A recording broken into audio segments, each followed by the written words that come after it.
El acero más avanzado del planeta ardiendo como simple papel. Veremos cómo proyectiles de bajo costo y errores fatales pusieron de rodillas a la armada más poderosa de la historia. 29 de julio de 1967. El Golfo de Tonkin está lleno de actividad. El USS Forrestal, el primer superportaaviones del mundo, se prepara para otra oleada de ataques sobre Vietnam. Cientos de hombres se mueven por la cubierta entre aviones llenos de combustible y bombas. Es un ballet letal pero rutinario. En medio de este ajetreo, una sobrecarga eléctrica insignificante en un F-4 Phantom cambia la historia. Una sola chispa estática provoca el disparo accidental de un cohete Sunny no guiado. La línea que separa la rutina del desastre total es tan delgada que nadie lo nota hasta que es demasiado tarde. El cohete cruza la cubierta y se estrella directamente contra el tanque de combustible externo de un A-4 Skyhawk listo para despegar.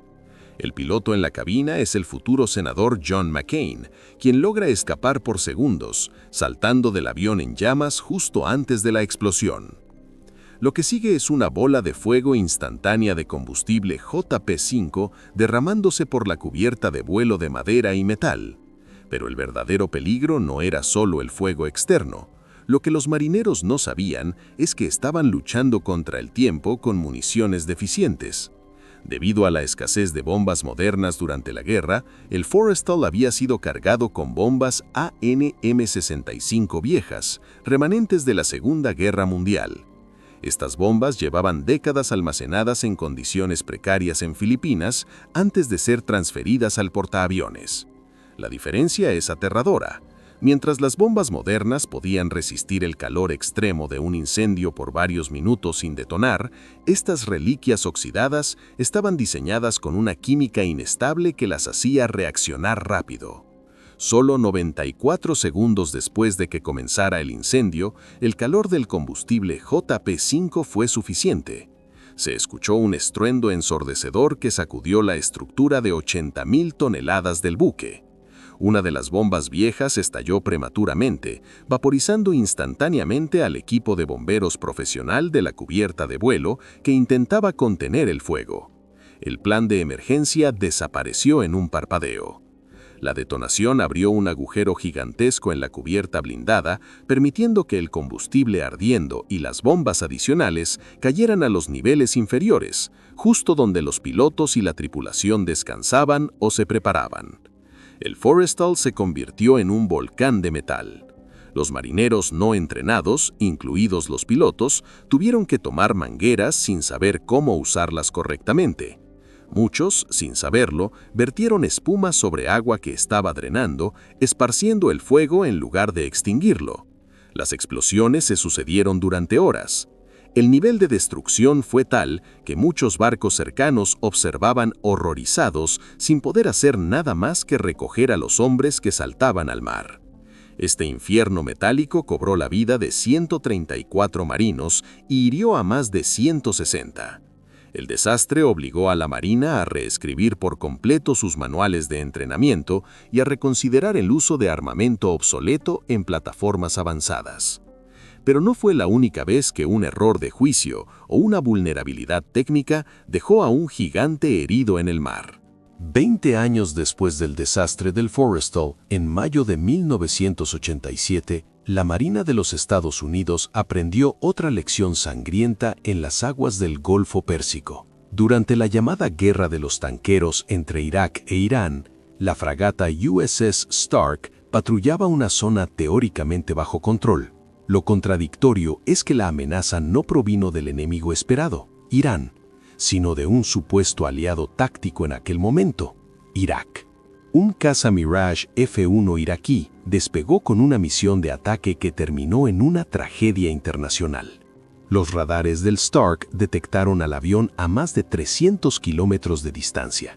La tripulación siguió su trayectoria con calma, pero el exceso de confianza en la superioridad tecnológica y la ambigüedad de las reglas de combate crearon una grieta fatal en la defensa del buque. A medida que el Mirage se acercaba a solo 50 kilómetros, el oficial de operaciones envió una advertencia por radio solicitando identificación. No hubo respuesta. El piloto iraquí, ignorando el aviso, disparó 2 misiles Exocet de fabricación francesa. Estos proyectiles son temidos por su capacidad de volar a escasos metros sobre el oleaje, ocultándose de los radares de largo alcance hasta que es demasiado tarde para reaccionar. En el puente del Stark, la consola de defensa electrónica no activó las contramedidas automáticas porque el diseño de las superestructuras del barco bloqueaba la visión de las antenas en ese ángulo específico de aproximación. El primer impacto ocurrió antes de que los marineros pudieran siquiera ocupar sus puestos de combate o activar el cañón de defensa de punto. El primer Exocet perforó el casco por el lado izquierdo, atravesando los dormitorios donde muchos marineros descansaban tras su turno. Aunque la ojiva de este misil no explotó, el combustible sólido de su motor generó un incendio químico que alcanzó los 1900 grados Celsius.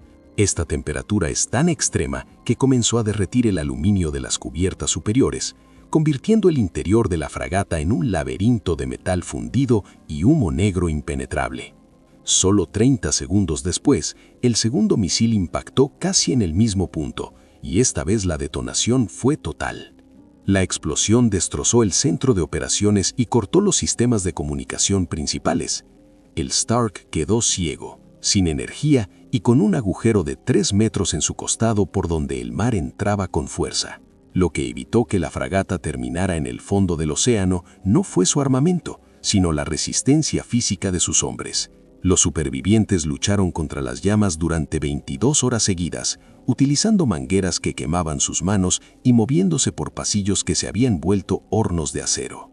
Para evitar que el barco volcara debido al peso del agua utilizada para apagar el fuego, el capitán ordenó inundar de forma controlada los compartimentos del lado opuesto, una maniobra desesperada que mantuvo la estabilidad mínima necesaria. Al final, 37 marinos perdieron la vida en lo que se calificó como una falla catastrófica de vigilancia. Este golpe demostró que incluso un buque moderno es frágil ante un proyectil sigiloso si la tripulación no está en alerta máxima. Una lección que se repetiría apenas un año después con una amenaza mucho más antigua y oculta bajo el agua. Menos de un año después de la tragedia del Stark, en abril de 1988, la Marina de los Estados Unidos volvió a chocar contra una realidad brutal en el Golfo Pérsico.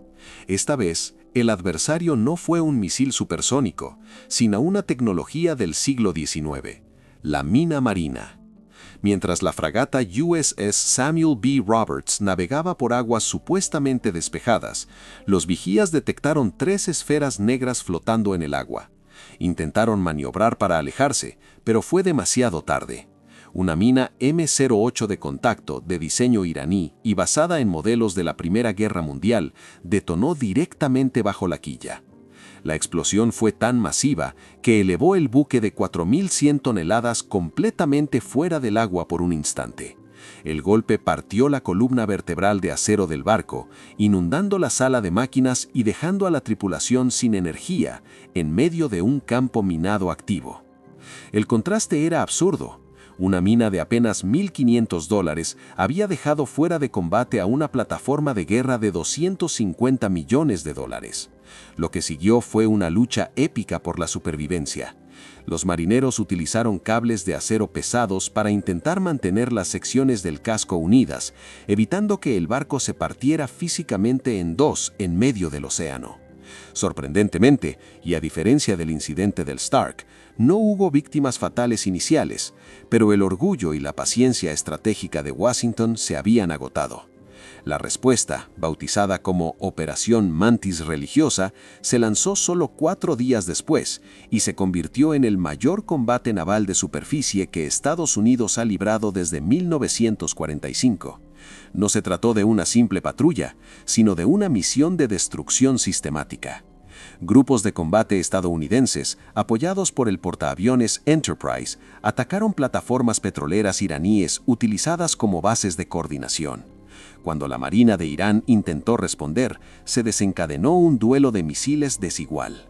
La lancha rápida Hoshan fue hundida tras recibir el impacto de varios misiles Standard. Poco después, la fragata iraní Sahan cometió el error de disparar contra aviones estadounidenses. En cuestión de minutos, fue alcanzada por misiles Harpoon y bombas guiadas por láser, transformándose en una pira funeraria de metal antes de hundirse. Otra fragata, la Zabalán, también fue neutralizada por una bomba que atravesó su chimenea y explotó en sus entrañas. Al final del día, la mitad de la flota operativa de Irán estaba en el fondo del mar o inutilizada. La operación Mantis religiosa dejó claro que el poder de fuego estadounidense era devastador cuando se liberaba por completo, pero también subrayó una vulnerabilidad crítica: la asimetría. Mientras los misiles y los aviones dominaban el horizonte, una simple boya explosiva podía paralizar a un gigante tecnológico. Sin embargo, la mayor tragedia de esa década no vendría de una mina enemiga, ni de un ataque externo, sino de una falla interna catastrófica en el corazón de uno de los barcos más imponentes jamás construidos. Apenas un año después de las batallas en el Golfo Pérsico, el mundo naval centró sus ojos en una leyenda que regresaba del pasado: el USS Iowa. Estos acorazados, reliquias de la Segunda Guerra Mundial reactivadas para intimidar a la Unión Soviética, eran auténticas fortalezas flotantes. Su arma principal eran 9 cañones colosales de 406 milímetros, capaces de lanzar proyectiles del peso de un automóvil a casi 40 kilómetros de distancia. Sin embargo, esta potencia de fuego ocultaba una vulnerabilidad interna aterradora que nada tenía que ver con radares o misiles enemigos. El 19 de abril de 1989, durante unos ejercicios de tiro cerca de Puerto Rico, el cañón central de la Torre 2 se convirtió en una trampa mortal. El proceso de carga en estos buques era una operación mecánica y humana extremadamente delicada. A diferencia de los barcos modernos, donde casi todo es automático, en el Iowa los marineros debían manipular manualmente enormes sacos de pólvora de seda de 43 kilos cada uno. Para disparar un solo cañón, se apilaban 6 de estos sacos detrás del proyectil. El peligro residía en el atacador, el brazo hidráulico que empujaba la pólvora hacia la recámara. Si ese brazo presionaba los sacos con demasiada velocidad o fuerza, la fricción y la compresión podían encender la pólvora antes de cerrar el bloque de culata. Eso fue exactamente lo que ocurrió a las 9:55 de la mañana.